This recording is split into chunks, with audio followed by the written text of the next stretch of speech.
아름다운 목소리로 하나님의 음성이 들려져서 그런지 잠깐 눈물이 좀 나왔습니다.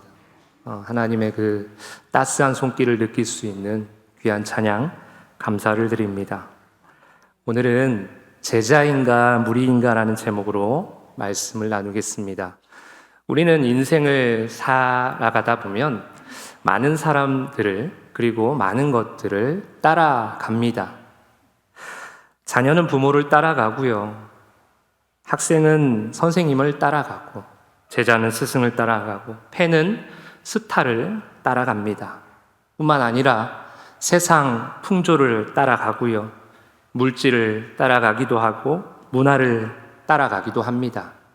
중요한 것은 잘 따라가야 한다라는 것이죠.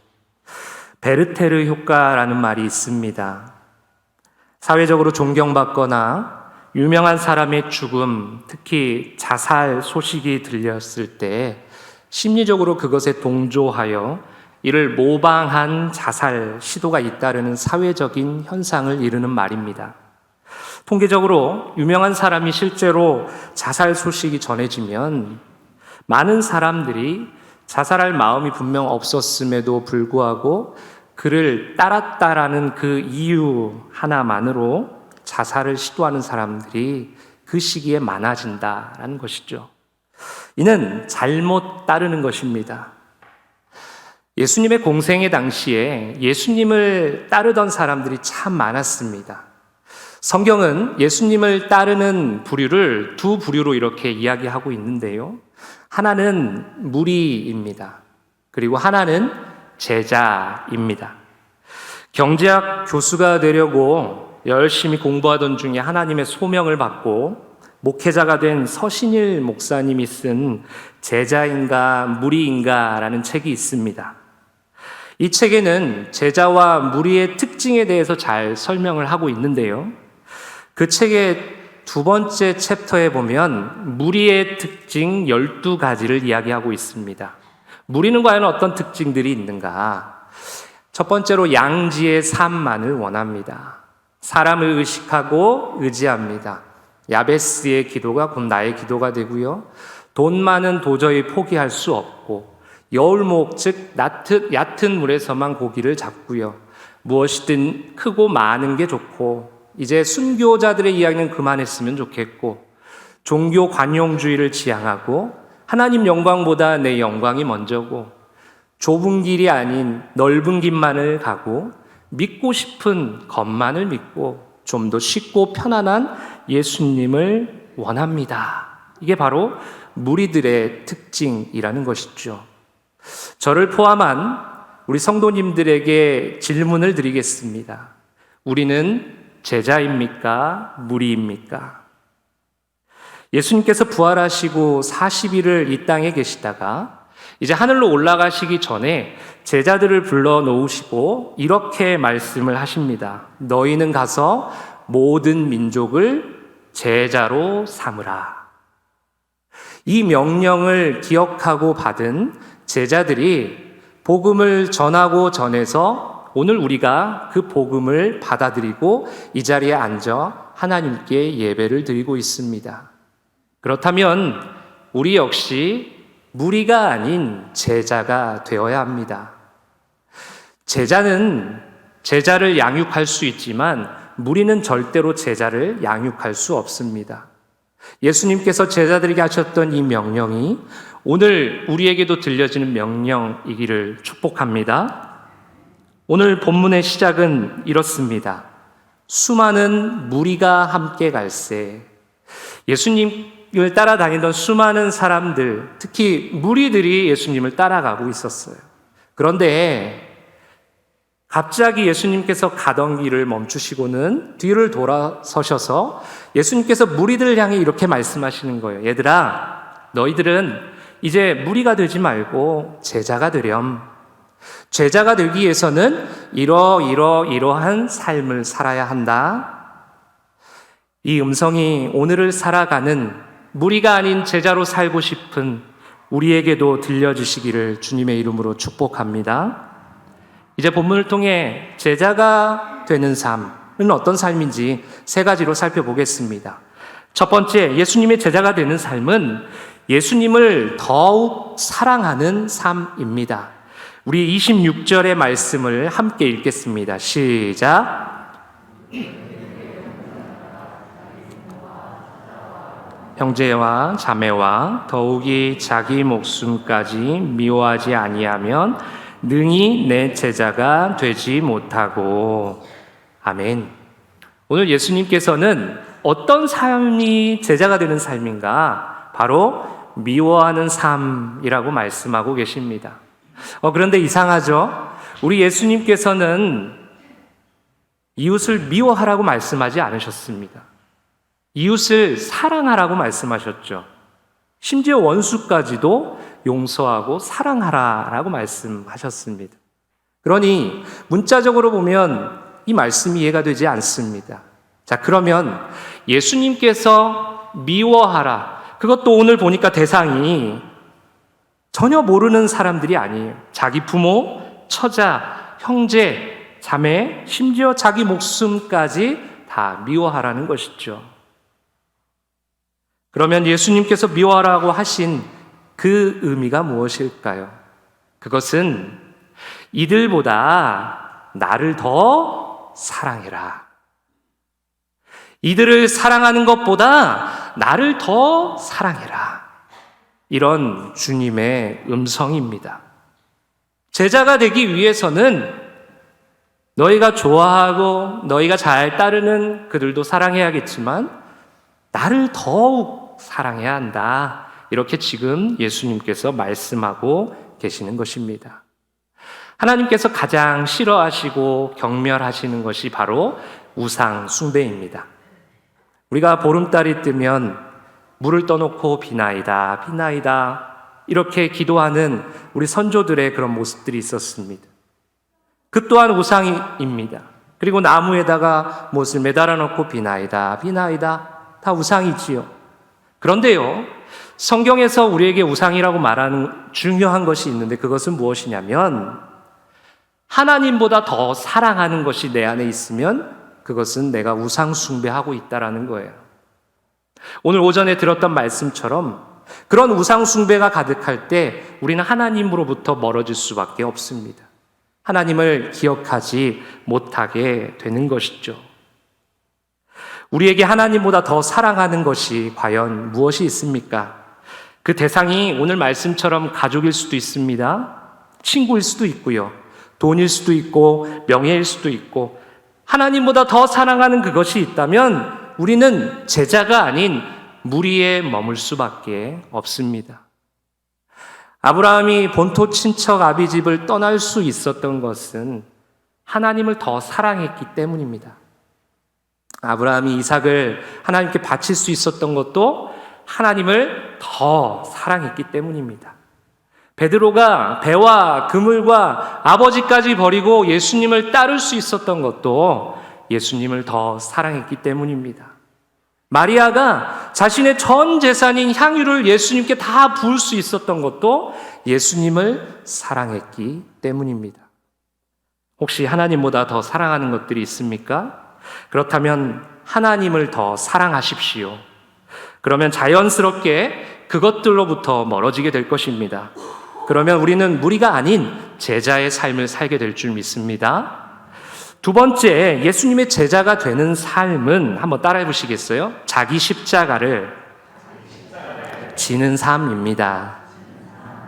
본문 27절의 말씀 제가 읽어드리겠습니다. 누구든지 자기 십자가를 지고 나를 따르지 않는 자도 능히 내 제자가 되지 못하리라. 아멘.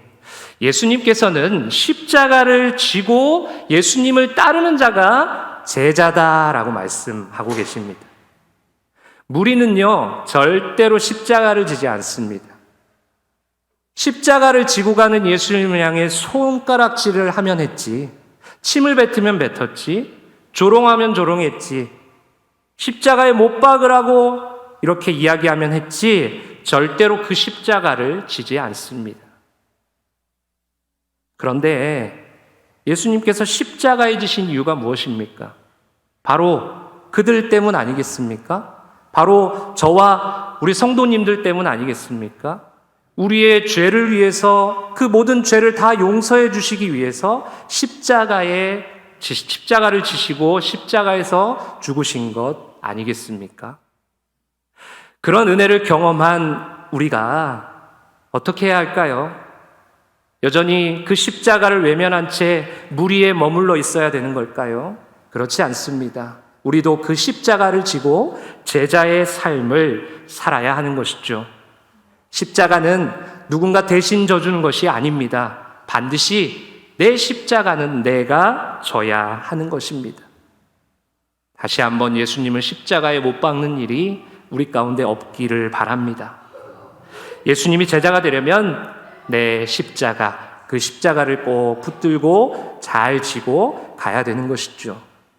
어떤 한 부부가 유명한 예수님의 순환극을 이렇게 관람했습니다.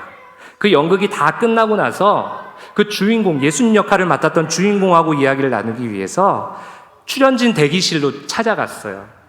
찾아가서는 사진도 찍고 뭐 이것저것 인터뷰도 하고 이야기하는데요. 그때 갑자기 그 남편의 눈에 그 예수의 역을 맡았던 그 사람이 졌던 십자가가 옆에 놓여져 있는 것이에요. 그래서 이 남편이 호기심이 생겼습니다. 그래서 자기가 가지고 있던 카메라를 그 아내에게 주고는 여보, 내가 저 십자가를 한번 잘 져볼 테니까 멋지게 사진 좀 찍어줘. 그렇게 하고 나서 십자가를 지려고 십자가를 들었어요. 그런데 꿈쩍도 하지 않는 거예요. 들기도 힘들고 매기는 더더욱 힘들었습니다. 그렇게 처량한 모습으로 주인공을 바라보는데 주인공이 이런 이야기를 합니다. 무거우시죠? 만약에 그 십자가가 가벼웠다면 제가 제 역할을 할 수 없었을 것입니다. 그렇습니다. 우리가 나의 십자가를 지지 않고서는 예수님의 제자라는 말을 할 수가 없는 것입니다. 그래서 우리가 제자가 되려면 십자가를 지고 가야 하는 것이죠. 특별히 십자가는 사명입니다. 무엇이라고요? 사명입니다. 예수님에게 십자가는 사명이셨어요. 예수님께서 십자가를 지시고 십자가에서 달려 돌아가시기 직전 이런 말씀을 하십니다. 다 이루었도다. 예수님의 그 십자가가 사명이기에 사명을 다 이루는 그 순간 내가 다 이루었다 말씀하신 거죠. 사명을 완주하시는 그런 순간입니다. 사랑하는 성도님들, 나에게 어떤 사명이 있으십니까? 우리에게 어떤 사명의 십자가가 있습니까? 그 사명의 십자가 잘 지고 주님께로 나아가면서 완주하는, 그래서 모두가 다 제자가 되는 그런 은혜가 있기를 축복합니다. 마지막 세 번째, 예수님의 제자가 되는 삶은 한번 따라해 보시겠어요? 희생과 헌신하는 삶입니다. 우리 본문 33절의 말씀 같이 한번 읽겠습니다. 시작. 이와 같이 너희 중에 누구든지 자기의 모든 소유를 버리지 아니하면 능히 내 제자가 되지 못하리라. 아멘. 예수님께서는요, 자기의 모든 소유를 버리지 않으면 그러면 제자가 되지 못한다라는 거예요. 그러니까 제자가 되기 위해서는 어떻게 하라는 것입니까? 소유를 버리라는 것이죠. 무리는요, 절대로 소유를 버리지 못합니다. 오히려 더 챙깁니다. 더 쟁여놓습니다. 더 쌓아둡니다. 그것이 무리입니다. 그런데 제자는 버립니다. 우리 인간들은요, 태어날 때부터 잘 버리지 못합니다. 우리 아가가 태어나면 어떻습니까? 이 손이 꽉 쥐고 있잖아요. 엄마 품에서 계속 꽉 쥐잖아요. 아빠도 손가락 하나를 이렇게 꽉 쥐고 있고, 우리가 성장한다고 해서 그것을 놓습니까? 그렇지 않습니다. 인간은요, 천성적으로 자꾸 잡으려고 하고 쌓아놓으려고 하고 가둬두려고 하지 놓아놓고 풀어주고 버리려고 하지 않습니다. 그렇다면 그렇게 어려운 이 버리기의 삶은 오늘 예수님께서 어떻게 하란 말씀이실까요? 그 버리기 위해서 두 가지가 필요한데요. 한번 따라해 보시겠어요? 희생과 헌신입니다. 우리가 내 소유를 버리기 위해서 희생이 필요하고요, 헌신이 필요하다라는 것이죠. 마치 소금과 같습니다. 소금이 덩어리로 있을 때는 아무런 영향력을 미치지 못합니다. 그 소금이 녹아지고 없어졌을 때, 버려졌을 때, 사라졌을 때 비로소 소금은 맛있는 짠맛을 내고 그리고 음식을 부패하는 것을 방지하는 그런 본연의 역할을 잘 감당하는 것이죠. 우리도 소금과 같이 없어지는 이 과정이 반드시 필요합니다. 우리의 부모님들을 한번 생각해 보십시오. 본인이 먹고 싶은 것, 본인이 갖고 싶은 것, 하고 싶은 것 다 하면서 우리 부모님들이 우리들을 키우셨나요?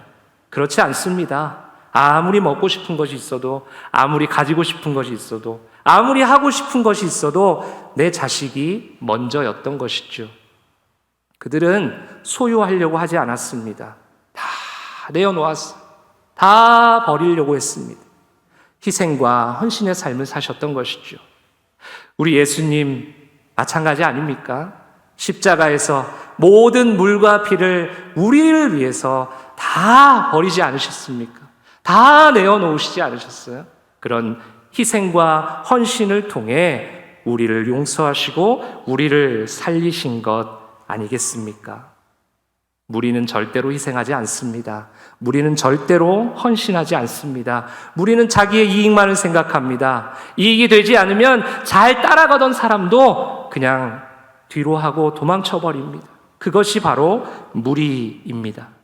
제자가 되고 싶으십니까? 그렇다면 희생하고 헌신하십시오. 우리의 부모님이 그러셨던 것처럼, 예수님께서 그러셨던 것처럼 말이죠. 특별히 오늘 본문 28절에서 32절, 34절, 35절에는요, 비유 3가지가 등장을 합니다. 이 3가지의 비유는 제자와 무리의 삶이 어떠한지를 잘 보여주는 그런 비유인데요. 제자가 되지 못하고 무리에 멈춰 있는 사람들, 무리에 머물러 있는 사람들은 어떤 사람들이냐면 망대를, 즉 건물을 짓다가만 사람들이라는 거예요. 그리고 전쟁에 나갔는데 아무런 계획 없이 나가서 다 패하는 사람들이라는 것이죠. 그리고 맛을 잃은 소금처럼 아무런 영향력을 끼치지 못해서 모든 사람에게 짓밟히고 버림받은 그런 사람이 바로 제자가 아닌 무리라는 것이죠. 반면 오늘 들은 말씀처럼 우리가 제자의 삶을 살아갈 때 망대가 든든히 꼿꼿이 잘 세워져 있을 것이고요. 그리고 어떠한 전쟁에 나가든 하나님 은혜로 다 승리하게 될 것이고요. 그리고 맛을 되찾아 맛있는 소금이 되어서 이 세상에 빛과 소금의 역할 잘 감당하는 그런 하나님의 자녀들 다 되는 것입니다. 다시 한번 저를 포함한 모두에게 질문하겠습니다. 우리는 제자입니까? 무리입니까? 모쪼록 주님을 더욱 사랑하고 자기의 사명의 십자가를 끝까지 잘 지고 희생과 헌신의 삶으로 주님을 잘 따라감으로 주님의 참된 제자의 삶을 살아가는 동인의 모든 가족들 되시기를 주님의 이름으로 축복합니다. 기도하겠습니다. 하나님 아버지 감사합니다. 오늘 말씀을 통해 무리가 아닌 제자가 되는 삶에 대하여 살펴보았습니다. 주신 말씀처럼 주님을 더욱 사랑하게 하여 주십시오. 내게 있는 그 사명의 십자가를 끝까지 지고 가게 하여 주시옵소서. 희생과 헌신의 삶을 통해 예수님을 잘 따라가는 제자가 되게 하여 주시옵소서. 예수님의 이름으로 기도합니다. 아멘.